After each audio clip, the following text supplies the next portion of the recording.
Денеска се одложи судењето, поради тоа што неколку од обвинетите не беа присутни.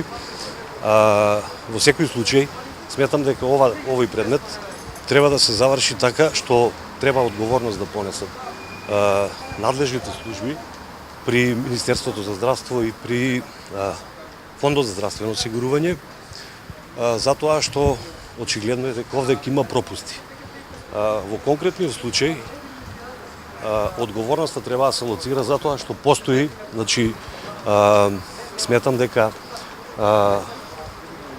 затаени се службите, односно дека овој предмет треба да биде пример како не треба да функционира здравствениот систем во Република Македонија, затоа што истиот со овој случај падна фактички на испитот на хуманизмот, односно на хуманост.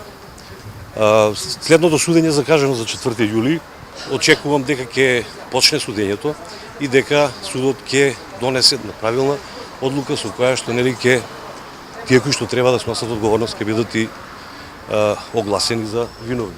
Како сте задоволни од тоа што или незадоволни од тоа што првиот човек на Министерството во тоа време сепак не е на обвинителна? Па не можеме да коментираме сега зашто не е опфатен и тој со кривичната пријава. Сепак обвинителството тоа е кое што ја процесуираше пријавата.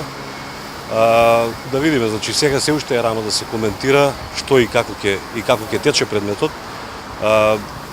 Оставам во понатамошниот тек на постапката да видиме кога ќе се изведуваат доказите, односно кога ќе се врши распитот на обвинетите, да видиме со какви докази располагаат и што ќе биде во нивна одбрана.